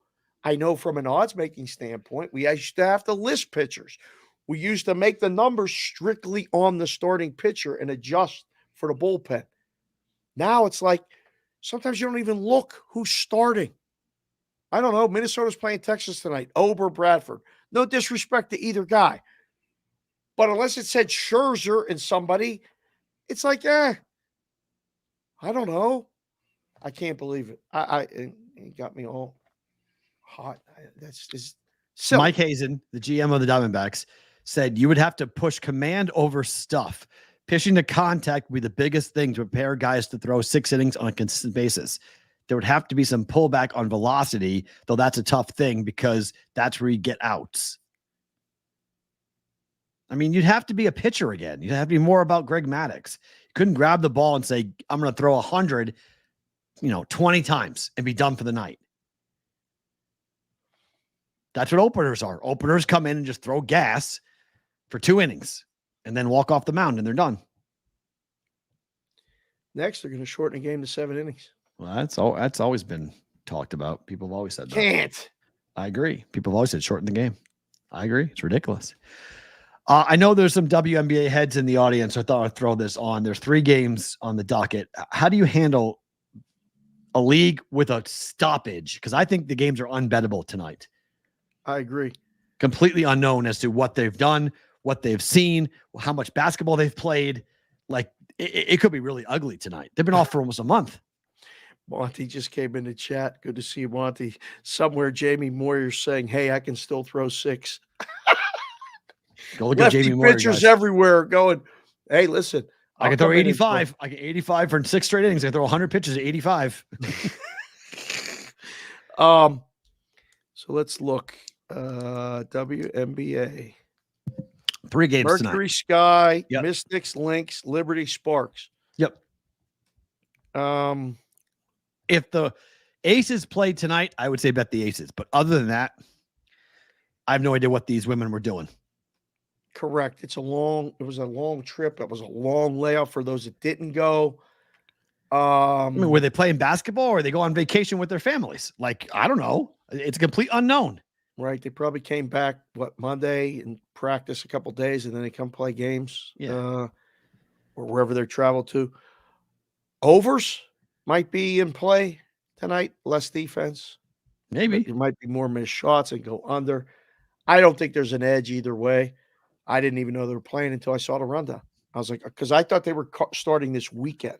I looked ahead, like the Fever, play tomorrow or this weekend. Let me see. I think it's this weekend. Okay. But that's the games, obviously you'll get more handle. No, they play tomorrow. Mercury at Fever tomorrow night. So sure we'll have more discussion about all that. But yeah, I wouldn't even be running rhythm models or any of that stuff tonight. Like, no. No, thanks. Circa Sports Pro Football Team of the Day, the Cincinnati Bengals. Guys, remember, live shows are next week at Circa. Thursday, Friday, the 22nd and 23rd. We will be there upstairs at Circa. If you'd like to come in, come on in. Are we starting at noon each day? I would like to. Noon. That's fine. Okay, no, because I'm booking guests. I'm trying to get people to come by and be on the show.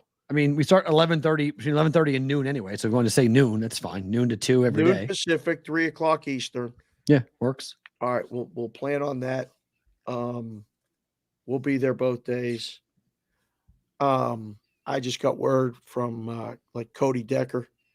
He's going to be there, so he's going to come Very on the nice. show. Finally, we get him on. Good. Yeah, he'll be hopefully available.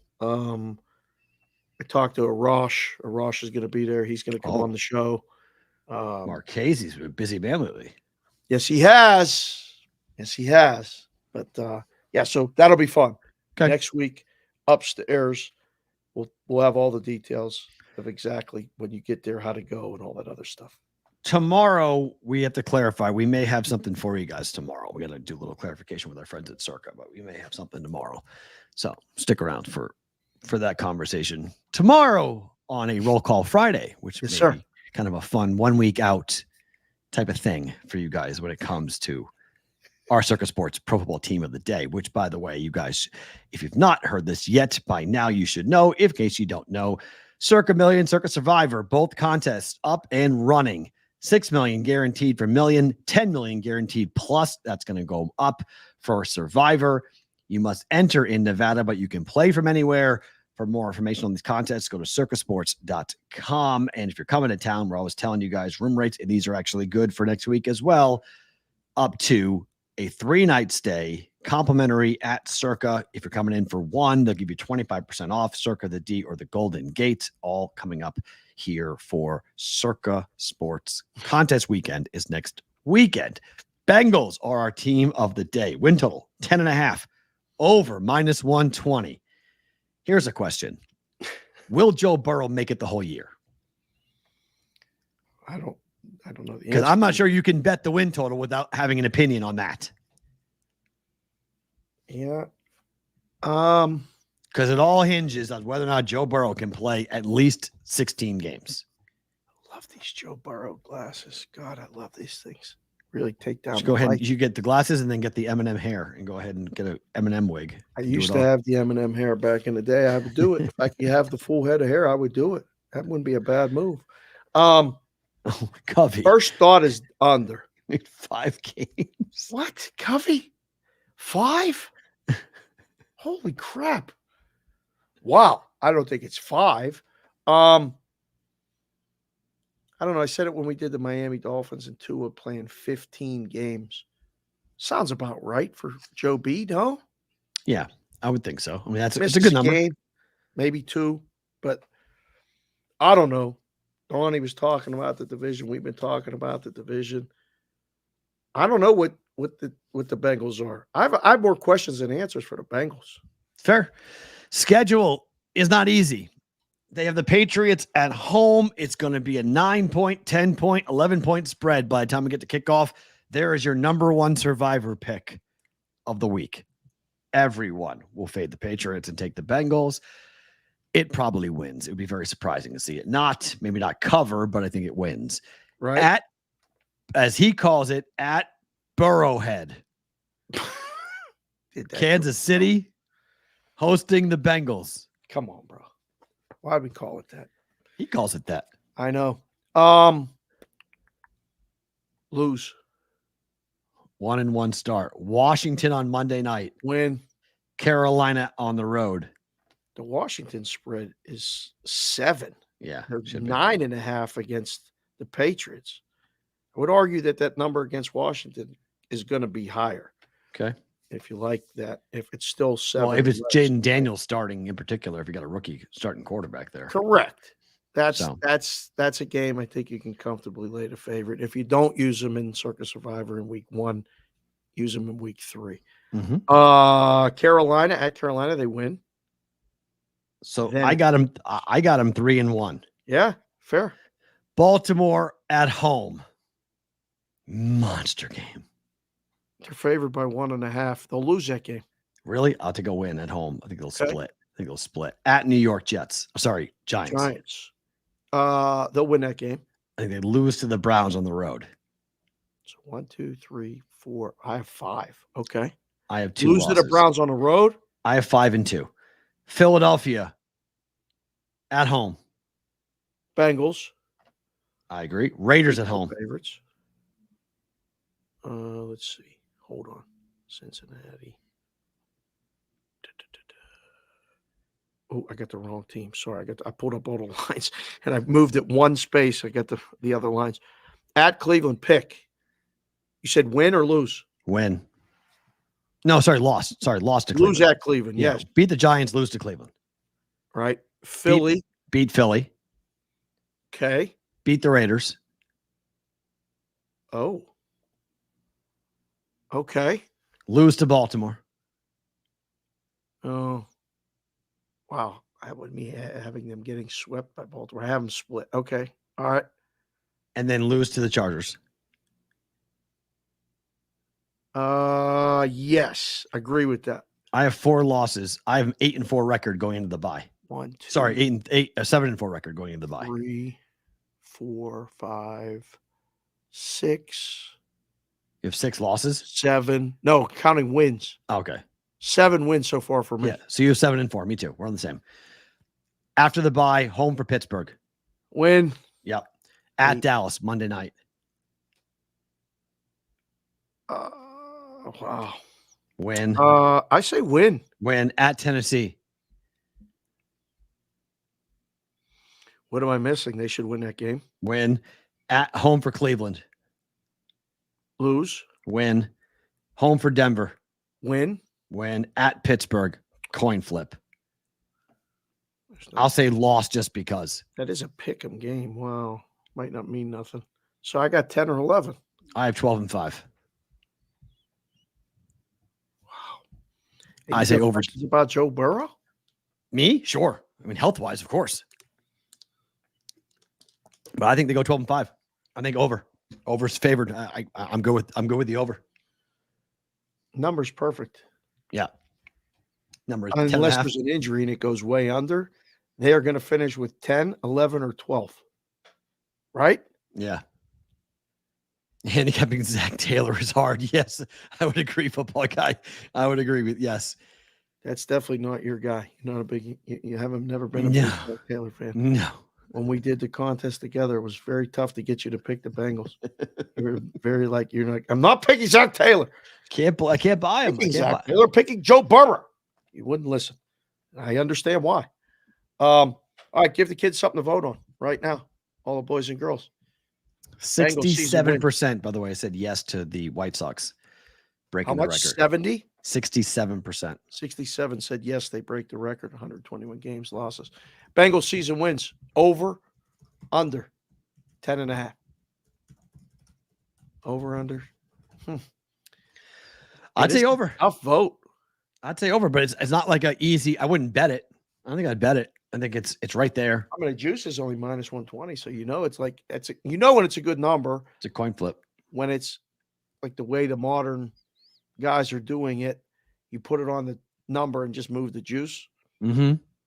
I mean, it's not minus 140. It's not minus 150. We've seen as high as minus 170 on a number. Minus 120 tells me we're getting two-way action. Did the Bengals make the playoffs?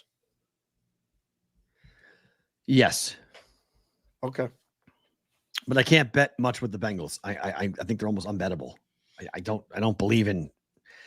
I could see them winning 10 games, going 10-7. I could see them winning 12 games, going 12-5.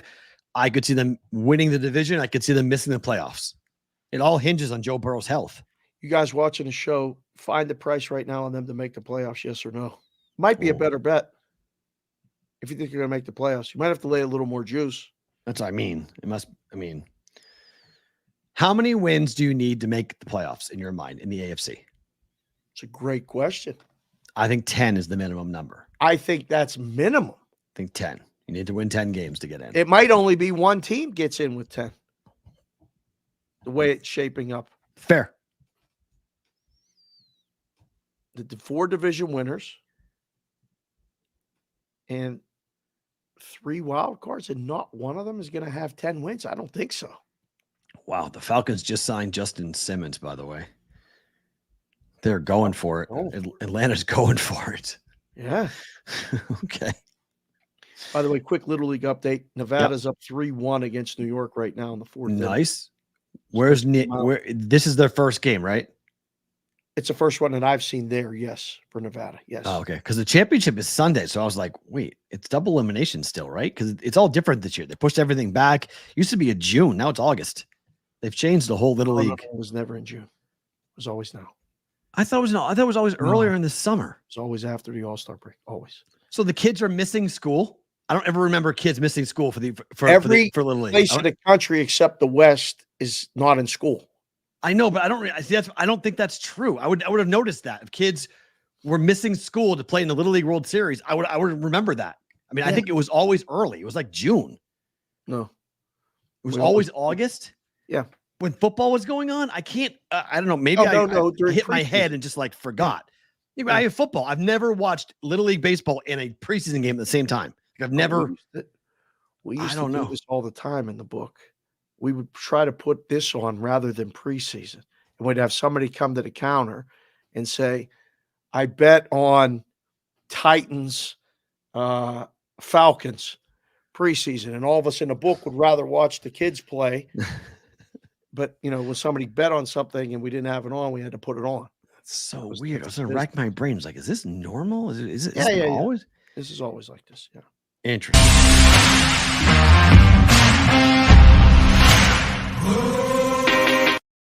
Time for the Brigade Proxy Service Pro Football Story of the Day. We signed up 2 people this week, another couple more coming this week. Looking forward to seeing everybody in town. If you're coming in this weekend and you want to get in touch, it's very easy. Just text us 702-570-8255, or you can email the show, thebvbshow.com. If you're watching on Sports Grid late nights, it's easy to text us. We'll get you first thing in the morning. Just text us overnight. It's fine. We'll get you when we get up here on the West Coast, or maybe if you're watching on the West Coast, we might be up and we'll just go ahead and respond. So if you're on Sports Grid and you're coming to Vegas, need a proxy, we got you. 702-570-8255.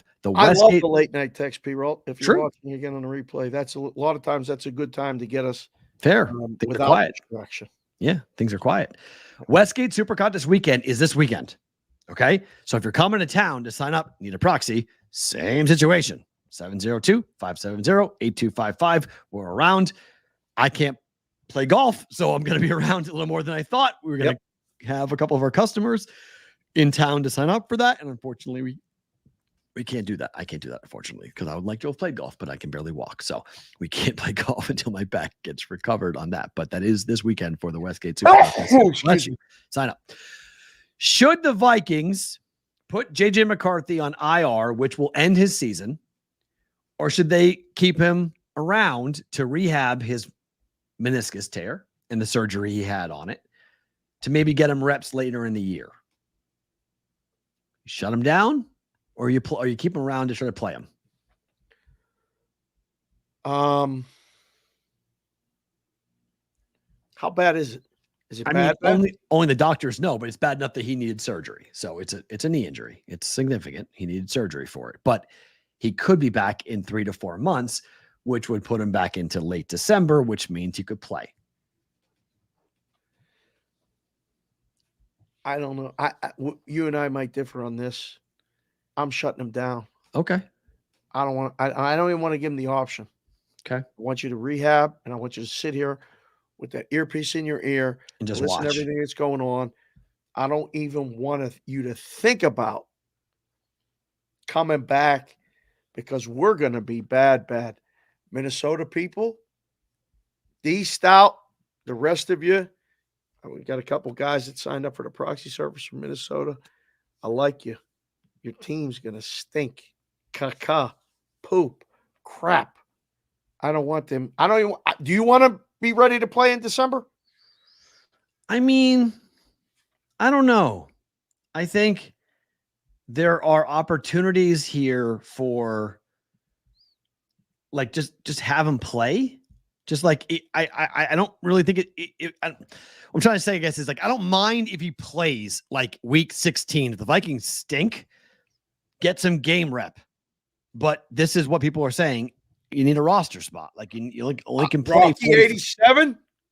You can only play 45 guys. So and have 53 guys on the active roster. So like keeping him on the 53 is taking someone else's job and taking a spot you could use to help the team. So there is an argument to be made for both sides that it would be done to do that. But people are saying wait to see what's going to happen, see if they're going to wind up playing. The Vikings are 2-10. Why is he coming back? Just for game reps. Same reason why he was playing in a preseason game where he blew his knee out. Like that's game reps. Well, get him ready. Dallas, though, like he's the next guy. I need him healthy to know if he's the next guy. If we start if we just like playing out the string and we're trying to get reps in a bad field in Green Bay in week 16, like what's the purpose of that? Fair. You but know? Home game in week 14, 15, 16, season's already over. Get him ready saying, kid, this is your team. Let's go. I don't know. I mean, I'll never forget. I was on the sideline for Ryan Leaf's last game. Oh, wow. In San Diego. Okay. Against Pittsburgh. And he's a tall guy. He's a big dude. Oh, he's super tall. But Riley's a big guy. He was mad and he was beat up and he was getting hit. And I was like, man, this stink. Like they weren't making the playoffs. Steelers weren't making the playoffs. Playing that, Chicago John, good to see you, sir. He's a recruit.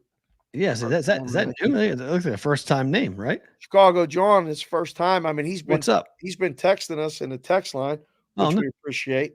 Working on a hat for Chicago John, but he's a recruit for the live show. Thank you for being here, Chicago John. It's not your team. Like to say, like, hey, go out and play in week 16 or 17, whatever it is, and see if this is your team now and this and that. Half the guys aren't even on the team. If you got 4 wins, like you blow it up. Fair. I'd rather start fresh, healthy, training camp. Let's go together. But I don't mind. I'm with you on that point. If I don't mind him sitting and watching for a whole year, like other quarterbacks used to when they were drafted, they were very rarely ever thrust into a starting spot in week 2, 3, 4. They waited. They watched.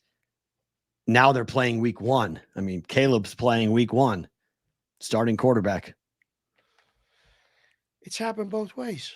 You know, you've had guys that were really good number 1 draft choices play on really bad teams. I mean, Troy Aikman went 1-15 and got destroyed and kept they didn't have nobody else. You got to keep going out. Peyton Manning went 2-14. Yep. First year, back when they played 16 games. Yeah. So you can get reps, but I can't mess with the health. You know, if you're especially hurt, a knee. hurt. Yeah, that's what I'm knee. Yeah, it's a knee for a quarterback who needs to run. So it's definitely scary on that. But you remember Robert Griffin, RG3, came into the league, was phenomenal, and he got a knee injury, never the same, out. And he got fired this morning by ESPN. Him and Sam Ponder both got their walking papers. But our friend Robert Lital is not buying it. I mean, the Ponder news was somewhat stunning, but the RG3 news has got some people asking questions. He wrote this morning on X. So allegedly, this was a cost-cutting move, but that doesn't make sense because they still have to pay RG3. He had 2 years left on his deal. Also, college football season starts in a week. He's one of the main commentary. That's true. Commentators, right? Also, it states RG3's stock had fallen, but he's one of the more popular analysts they have, especially on social media. Apparently, ESPN prefers Jason Kelsey over him. Something still seems to be a bit off as to why this has happened. I think there's a good point to be made of he had 2 years left on his deal. They have to pay him. He was making 7 figures. They fired him. And they fired Sam Ponder. So some people are going, wait a minute. What's the correlation? Is there a correlation, or is this both just a cost-cutting move?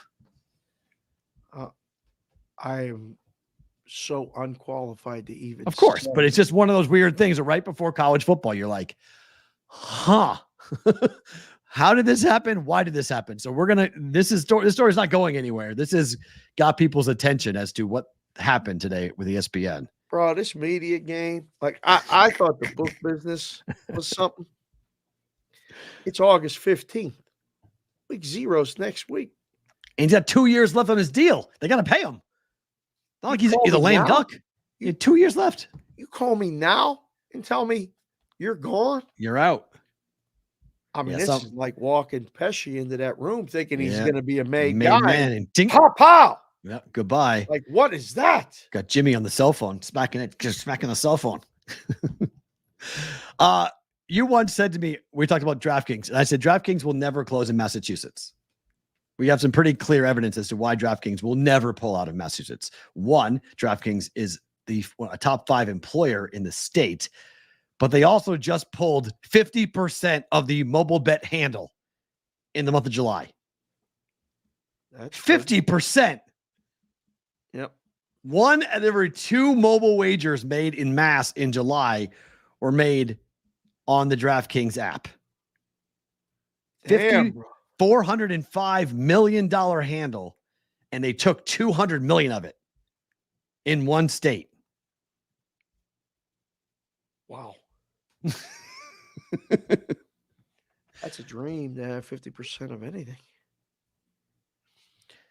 Massachusetts people. Out, or what did you say when you said they're not pulling out? Yes. Sorry. I thought that's what I heard. I had nothing else to say about that. Dangerous not to pull out. JPC heard it too. Good job, Claire Chick. But it is one of those funny things because I always say like Iowans love Iowans, and because it's true. But people from Massachusetts love Massachusetts companies because FanDuel in Mass is one of the few places in the entire country where FanDuel is considered the outsider. Right.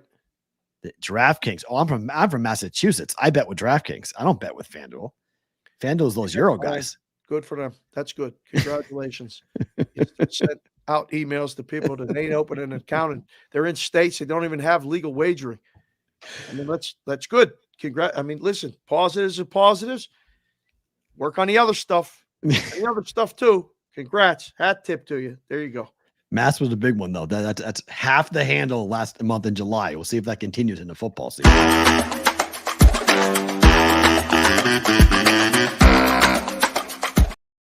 All right, time for bet or book of times, like I mentioned earlier.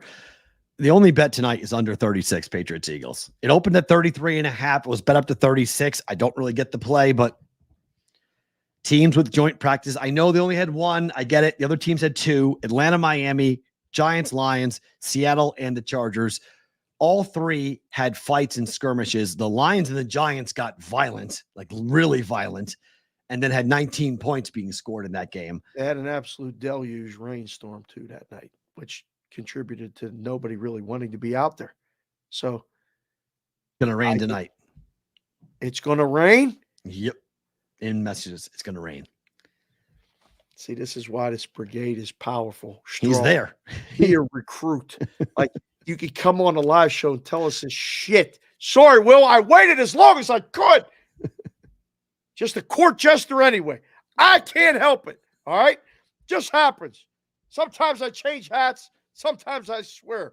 But people like it. I like the under, P-Roll. Under. I don't want to say it. Uh-oh. We Double can't B? We're playing a preseason game. Oh, We can't. you really can't. But I like it. That's a bet. That's a bet. This is a win total bet. But as I was talking with Donnie, I made this last night. Oh, bro. Raiders under 6.5 wins. Oh, boy. Look, I think there are some potentially massive problems with the Raiders. Their schedule is brutal. Oh, boy. They have the 8th toughest schedule. They have in terms of teams they're going to see, they're in an incredibly hard division. Oh. Their defense is not good. Oh. And Devontae Adams has the potential to be an absolute, I hate to say it, I love the guy, but they could have a major problem on their hands with Devontae Adams. He got Jimmy Garoppolo tossed for Aiden O'Connell. Hey, Jimmy G got himself tossed. Fine, but he literally on the show, he said point blank that I was the one who made this choice. I went to the coaching staff. I told them make the change, get rid of Jimmy G, install AOC. AOC looked pretty good in the preseason last year. He looked good in week 1. Yeah. Last game. Yeah. I'm not falling for it again. He was a dumpster fire last year. No, I bet over and went under. Yeah, you were all about the Raiders last year. 7.5. I bet over the last 2 years. I hit one, missed one. Now I'm going back with the under 6.5. It's plus money. Their schedule. I do not believe this team has a defense, even with Max Crosby. I'm not buying that Pierce is going to be a great coach. You look at the teams that the Raiders beat at the end of the year last year with Antonio Pierce as the head coach. We talked to Adam Hill. He told us, he was like, I don't know. Like, he was like, this guy, what I'm hearing is not great. Like, he gives a great press conference. He gives a great soundbite, but like as a football coach, a guy who's in charge of the offense, is this whole team going to be great? The rah-rah stuff might stop pretty quick. I don't know. I think they win 6 games. Did we go over the schedule already? We did, right? Yeah, we did. I went through it again last night. I was like, oh no, this schedule is really not going to be easy for the Raiders. And after watching their preseason game, I think Brock Bowers is going to be a stud. I think they're going to be in a lot of their games. They're just going to lose them like they did last year. They lost the game against the Vikings. They were winning. And then they wound up lost the game 24-23.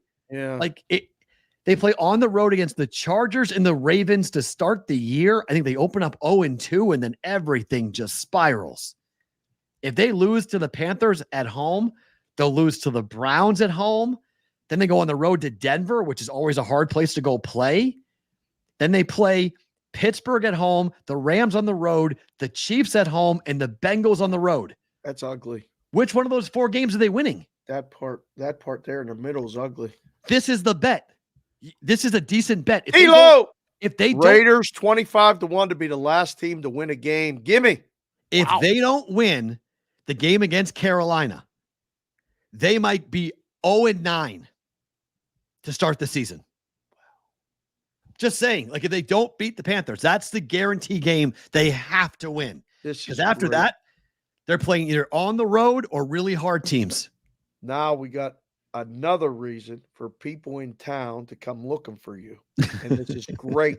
You were trumping and being a Raiders cheerleader now, and now you're going on the record as saying you're going under the season win 6.5. I mean, Dave, it doesn't. I'll say book it because I got to go through the schedule and do some stuff with. Do it because after the bye week, they play at Miami, home for Denver, at Kansas City, at Tampa. 3 of the 4 games after the bye are on the road. Oh my Lord! like they don't have a quarterback. If Tom Brady takes his suit off and plays for them, I'll change it and I'll back out of the bet. Okay. But unless they're getting somebody like that to come in and play quarterback, this team does not have a quarterback. Gardner Minshew has not looked good since he left the Colts. I can't buy into this.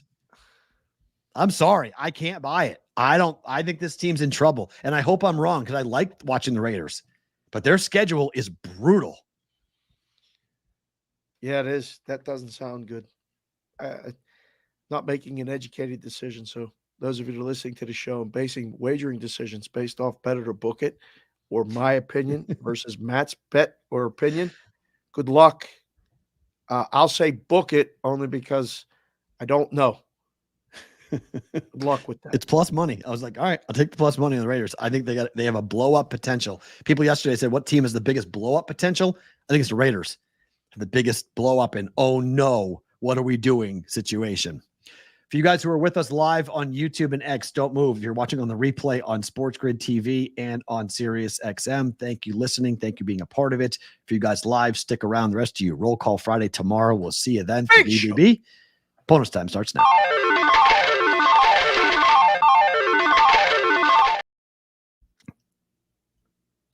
AOC has better numbers than Trevor Lawrence. In what situation are you talking about? Trevor Lawrence has played way longer. Not in totality, Dave's Daily Picks. He's played like, what, 10 games in the NFL? Oh, no, man. Yeah. Dave's Daily Picks was up early today. We've been trading texts. He told me a great story from the book about someone in his life. It was pretty good. I can't do Brewers are up 5-4. Wow. We're going to split. Favorite thing about today is what? Two things. One, I got word right before the show that one of my very, very dear friends who was in John Lucas's book about Beano Cook. Wow. Right? He was the mailman that delivered Beano's mail. And he get a pick from Beano every week and brought it to the card game. I was just home and we played cards. We call it kindergarten. I'm the young guy at now 54. Everybody's in their 60s. Moses the barber, Bomber the golf pro, Killer, who I still don't know exactly what he does, but he's a dice guy at the casino now. The Rat, who's a bartender, Tooney, who's used to own a restaurant. Now he's a waiter. And we had years ago, Guy his brother was a bartender. He passed away. And I just got word this morning that Mike, the mailman, the Hat, his nickname was the Hat, passed away this morning. He couldn't come to the card game when I was there because he was at his facility and his vitals weren't good. So I got to talk to him on the phone. He watched the show every day. His kid taught him how to watch the show. Nice. And he had it on his laptop. He's gone. Love the guy. He delivered Beano's mail. 1 year, Beano went 11-1 with the pick. Okay. Literally, the bookies in Pittsburgh were moving the number based on us getting that information because, word got out that Beano gave the mailman a pick. Oh, my. It's a great story in the book. Haven't they suffered enough? John Lucas wrote it. We've had Lucas on the show before. He's a Notre Dame guy. His shorts were a little low. That shot, remember when Lucas was on? Yeah. It was so. It's a celebration of life, but he's gone.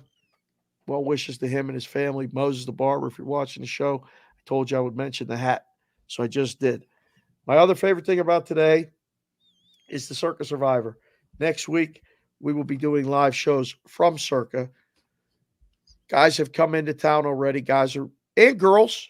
Yep. We have a few. Saturday. Yep. We already have a couple already, signed up. It's girls, guys, whomever can play in this Circa Survivor. They've been shooting a show, and you're in it. I'm in it. It's coming out Monday. There's a trailer. Yep. There's a trailer that's out. I tweeted it at Sports BK and Sig. They're going to run it. I just wanted to mention that it is out in full next week. But the trailer's on my Twitter page. It's on VSiN's Twitter page. It's all over the place. But it's a fun time. And that show you can watch, see, and be a part of the contest without being in the contest.